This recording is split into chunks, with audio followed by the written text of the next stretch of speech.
जयन्तु मंगला काली भद्रकाली कपालिनी दुर्गा क्षमा शिवा धात्री स्वाहा स्वधा नमस्तुते। नमस्कार, मु सोमनाथ स्वागत करुच्ची मो रोषे घर को। चलतु आज माँ प्रस्तुत करवा कानिका। पवित्र दशहरार समस्त को मोर हार्दिक हार्दिक अभिनंदन एवं शुभेच्छा शुभकामना। एथिपाई मुझे 2 कप अरुआ चाउल नहीं माने सरु अरुआ चाउलटा मुझे 2 कप माने मोर प्रायतः 400 ग्राम खंडे अरुआ चाउल मुझे नहीं। एथिरे टिके जीरा गोलमर्च लवंग गुजराती डालचीनी अलैच एतिक है आमर सुखिला मसला किछि काजू किछि किसमिस नहीं। यापर घी घी तो निश्चय प्रसाद बनवा माने घी निश्चय आवश्यक होता है। घी नहीं चीनी चीनीर क्वांटिटी अल्प ने कानिकाटा अधिक मिठा हेल्ले भल लगी न था आउ कि लुण एतिकी टोटाल सामग्री आमर कानिका बनवाई। बर्तमान चलतु चाउल धोईकी ताकू बतुरे दबा। देखो मु टिके नाकू हलदी नहीं जस्ट टिके हलदी ने। बर्तमान गैस ऑन कली एवं कड़ईटी बसई दूची। कड़ईटी तातीगला मुझे 4 चामच खंडे घी नेबी।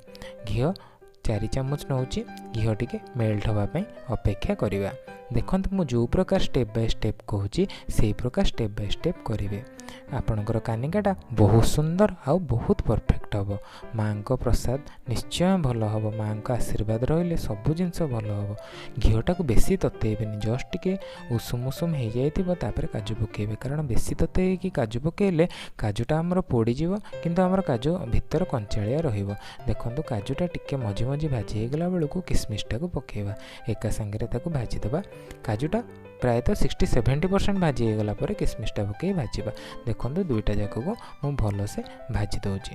भाजी सारा पर किसमिसटा आमर पूरा फुली फुलिकी अंगूर भाया जिते फुली जापर आम कौन करवा किसमिसटा को काढ़ीदे। देखो टिके टिके करके सबुतक मु किसमिस को काढ़ी दूची। बर्तमान आम नेक्स्ट प्रोसेस को जीवा। यहीपरि भाव में आम माँ प्रसाद प्रस्तुत करवा। माँ आशीर्वाद रहिले आम प्रसादटा बहुत सुंदर हम। देखो केते सुंदर मोर काजू किसमिसटा भजा हो जापर मुझे गरम घीरे जो गरम मसला सुखिला गरम मसला नहीं सबुतक पकई दूची। ताकू टिके फुटवा को छाड़ी दूची। टिके फुटी सारला पर बर्तमान मुझे कौन करी पानी नेबी। पानी क्वांटिटीटा है मेन।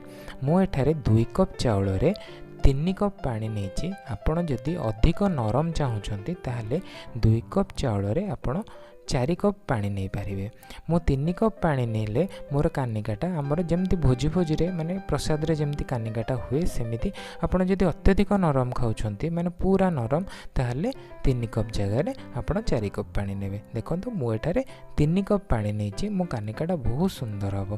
या पर जो चीनी नेइतिली चीनी मु 2 चामच खंडे नेछि। बेसी चीनी नेबेनी। हळदी जस्ट टिके कारण खेचेडी रे अधिक हळदी किंतु कानिकाटा जस्ट टिके हळदी और टिके लुण एतिकी नहीं ताको घोड़े दबा। पूरा फुटवा को छाड़ा पूरा जेपर्यंत जाए न फुटी हाई रे रखा। ये सब प्रोसेस आप हाई रे करेंगे।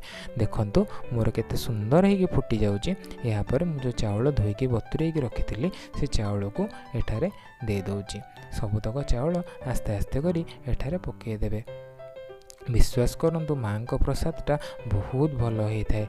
माँ को प्रसाद आम भावानी कि चाखिबानी किछि भी करवानी सबुकिछि माँ को समर्पण करदे। माँ तोर मो संतान तू मो प्रसादटा भल से करे एसबू तोरी ही दान या कहीकि माँ को आशीर्वाद नहीं कि आम प्रसाद करवा। एत सुंदर प्रसाद हम आज्ञा आप विश्वास रखु। यापर ताको हाई रे रखिकी देखु टिके फुटिलाणी। फुटी सारा पर माने ताको घोड़े दबा। घोड़े की सम्मान 15 मिनट हाई रे घोड़े की हाई रे फुटेबा। सम्मान 15 मिनट पर देखो मोर पानी प्रायतः सब मरी मरी जाइए। बर्तमान मु कौन कर काजू किसमिस आउ किछि घी मु 4 चामच खंडे घी नहीं आउ 2 चामच खंडे घी एठारे पकई देकी तापर ताको गोले देवी। गोले सारला पर तापर ताको घोड़े की पुणी 15 मिनट पाई गैसटा को बंद करके रखीदेवी। बुझीपारछन तो गैसटा को बंद करके 15 मिनट माने फुटेली हाई फ्लेम रे 15 मिनट घोड़े की तापर गैसटा को बंद करके मु 15 मिनट पाई सेमती घोड़े की ताको रखीदेवी। जदि आप 4 कप खंडे पानी नौछंती ताहले टिके सीम रे रखिबे। जदि मु 3 कप नहीं बोली मत आउ गैस ऑन करके रखा पड़लानी। मु घोड़े की बंद करके 15 मिनट रखिली। देखो 15 मिनट पर मोर केते सुंदर प्रसाद प्रस्तुत हो गला। भक्ति ही भगवान। आज्ञा आपण भक्ति रे करेंगे आपणकर प्रसाद बहुत बढ़िया हम। देखो मो चाउल गुड़िक बहुत भल से सीझी जाइए, देखिपुर तो केते सुंदर सीझी जाइए। आपड़ जब यहाँ पूरा आमर जमी भोजी भोजी रे माँ को प्रसाद जमी हुए से टाइप आप अत्यधिक नरम चाहूँगी ताहले 4 कप पानी रे आउ टिके नरम करेंगे। देखो कौटी भी मोर कानिका लगिनी आउ बिल्कुल भी लगिनी, गोटे गोटे चाउल सब अलग अलग हो जाऊँगी। एथिरे मोर किसी बहादुरी नहीं, सबकि माँ को आशीर्वाद।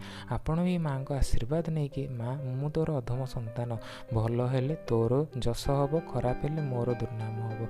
एति कहीकि माँ को आशीर्वाद नहीं कि आपण प्रस्तुत करंतु, बहुत सुंदर कानिका प्रस्तुत हो। देखंतु कदली पत्र रे माँ को कानिका मु परसी दउची। यह बहुत सुंदर, बहुत बास्ना, एते सुंदर बास्ना। बास्ना तो बारिबा अधिकार आमर नहीं, बास्ना बारिबे माँ आ प्रसाद ग्रहण करेंगे माँ, आमे तो केवल अधम संतान। एति कहीकि मु आज मोर रोषेईटी को समाप्त करुच्ची। जदि मो वीडियो भल लगी ताहले दयापूर्वक मो वीडियोटी को लाइक एवं शेयर एवं सब्सक्राइब करेंगे। समय दे देखिथिबार अशेष अशेष धन्यवाद। रहिली प्रणाम।